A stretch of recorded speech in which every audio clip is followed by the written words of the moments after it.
નમસ્કાર ગુજરાતીઓ, કેમ છો? ગુલાબી ગુજરાતમાં આપનું સ્વાગત છે. તો પંચમહાલ જિલ્લાના હાલોલ તાલુકામાં આવેલ રમણીય પર્વત પાવાગઢ એ ગુર્જરધરાનું પવિત્ર શક્તિપીઠ ધામ ગણાય છે. આ રમણીય પર્વતના સૌથી ઊંચા શિખરની ટોપ પર બિરાજમાન સાક્ષાત શક્તિ સ્વરૂપ જગતજનની માં કાલિકાના દર્શનાર્થે વિશાળ સંખ્યામાં શ્રદ્ધાળુઓ ઉમટી પડે છે અને શ્રી મહાકાળી માતાજીના દર્શન કરીને ધન્યતા અનુભવે છે. તો મિત્રો, આજે આપણે વાત કરીશું મહાકાળી માતાજીના પાવાગઢના સંપૂર્ણ ઇતિહાસ વિશે. તો અમદાવાદથી દક્ષિણે 125 કિલોમીટર અને વડોદરાથી 49 કિલોમીટર, ગોધરાથી 47 કિલોમીટર તથા હાલોલથી કેવળ 7 જ કિલોમીટરના અંતરે આવેલ આ યાત્રાધામ પાવાગઢની પર્વતમાળામાં પ્રકૃતિનું અદ્ભુત સૌંદર્ય વેર્યું છે. એટલું જ નહીં, અહીં ગૌરવવંતી ગુર્જરધરાની ઐતિહાસિક વિરાસત પણ ભગ્નાવશેષ સ્વરૂપે ધરબાયેલી છે. અનેક કુદરતી તાંડવ અને ઝંઝાવતો પછી પણ આ પાવાગઢ પર્વત એકબંધ અને અડીખમ છે. લાખો શ્રદ્ધાળુઓ અને શક્તિ ઉપાસકો માટે આસ્થાનું પ્રતીક બની રહ્યો છે.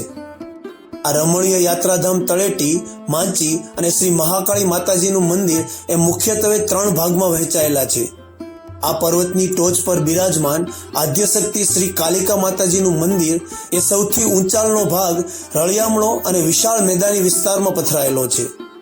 અહીં સ્થિત છાશિયું અને દૂધિયું તળાવ તેમજ પ્રાચીન લકુલિશનું મંદિર ભાવિકોમાં વિશેષ ધાર્મિક મહત્વ ધરાવે છે. અહીંના મેદાની વિસ્તારમાં વેરાયેલ પ્રાકૃતિક સૌંદર્ય અનેક સહેલાણીઓ મન ભરીને માણે છે. હજારો વર્ષ પહેલા આ સ્થળે મહાધરતીકંપ આવેલો. એમાંથી ફાટેલા જ્વાળામુખીમાંથી આ પાવાગઢના કાળા પથ્થરવાળો ડુંગર અસ્તિત્વમાં આવ્યો. એક લોકવાયકા એવી પણ છે કે આ પર્વત જેટલો બહાર દેખાય છે એના કરતાં વધુ અંદરની તરફ છે, એટલે કે તેનો 5 જેટલો ભાગ દ્રષ્ટિગોચર થાય છે. તેથી જ પાવાગઢ તરીકે ઓળખાયો.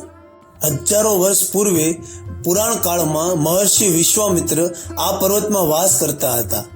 આ પવિત્ર તપોભૂમિ ઉપર ઉગ્ર તપસ્યા અને આરાધના કરીને બ્રહ્મશ્રીનું શ્રેષ્ઠ પદ સિદ્ધ કર્યું હતું.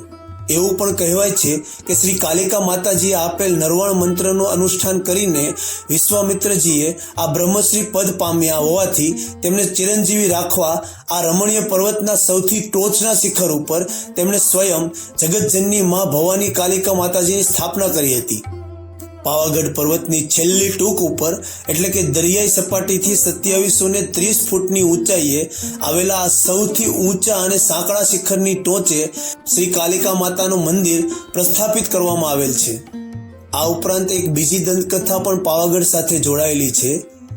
દક્ષ રાજાની પુત્રી સતીએ પોતાના પિતા દ્વારા યોજાયેલ યજ્ઞમાં પોતાના પતિ શંકર ભગવાનનું અપમાન થતું હોવાનું અનુભવતા સતીએ પોતાની જાતને યજ્ઞકુંડમાં હોમી દીધી હતી.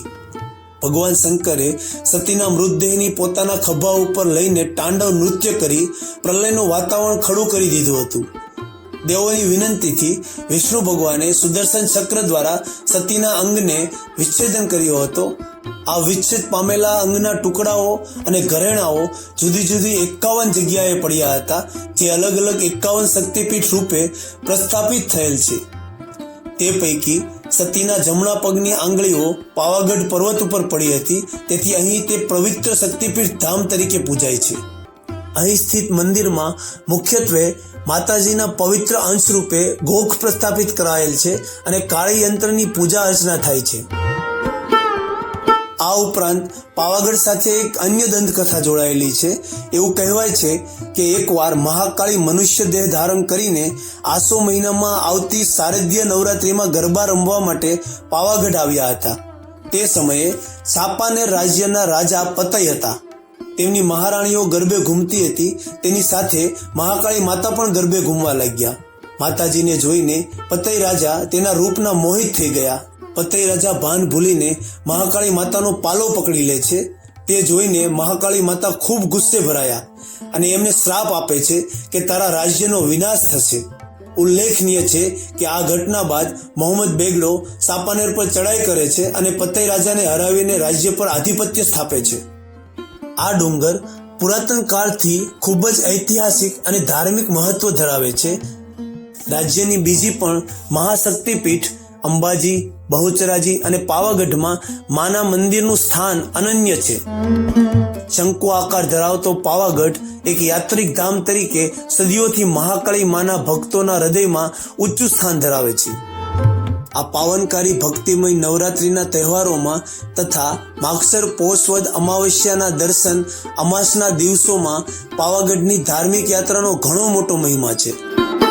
આ સમય દરમિયાન યાત્રાળુઓ પાવાગઢના મહાકાળી માના મંદિરની પરિક્રમા કરીને જીવનભરનું પુણ્ય ભાથું બાંધી લેતા હોય છે. મુખ્ય મંદિરમાં મધ્યમાં જ મહાકાળી માની સ્વયંભૂ નેત્ર પ્રતિમા ઘણી વિશાળ છે. અહીં સાથે પૂર્વ તરફ મહાલક્ષ્મીજી અને બહુચરા માની પ્રતિમાઓ ખૂબ દર્શનીય છે. તેમના ચરણોમાં ભક્ત ભાવિજનો મસ્તક ટેકવી ધન્યતાનો અનુભવ કરે છે. અહીં જ ભદ્રકાળી માતાના મંદિરે જવાની સુંદર પગદંડી છે. શ્રી લકુલીશ મંદિર પાવાગઢનું સૌથી પ્રાચીન મંદિર માનવામાં આવે છે. આ મંદિરની ઉત્તર દિશામાં ત્રિવેણી કુંડ આવેલો છે, જે ગંગા, જમના અને સરસ્વતી શુદ્ધ પાણીના સંગ્રહ સાથે બંધાયેલો છે. આ સિવાય તળેટીમાંથી માચી સુધી અને માચીથી મોલિયાટુક સુધીના પર્વતીય વિસ્તારમાં પ્રાચીન કાળની ભવ્ય જાહો જલાલીની પ્રતીતિ કરાવવા કિલ્લે બંધ કમાને કાર દરવાજા, ટંકશાળા, ખંડેર, મહાલતો અને વિશાળ ગિરિદુર્ગ ભગ્નાવેશ રૂપે પથરાયેલા પડ્યા છે. પાવાગઢનું ધાર્મિક મહત્વ પણ ખૂબ જ છે. ઘણા લોકો અહીં ચાલતા પગપાળા પણ આવે છે. અહીં ખૂબ જ શ્રદ્ધાથી આવનાર દરેકની ઈચ્છા માં અવશ્ય પૂર્ણ કરે છે. પહેલા તો અહીં પગથિયા ચડીને જ જવું પડતું હતું, પરંતુ હવે તો રોપવેની વ્યવસ્થા પણ થઈ ગઈ છે. તેથી હવે માતાજીના દર્શન કરવા ખૂબ જ સરળ થઈ ગયા છે. તો જીવનમાં એકવાર તો પાવાગઢ અનોખી યાત્રાનો લાહો જરૂરથી લેવો જોઈએ.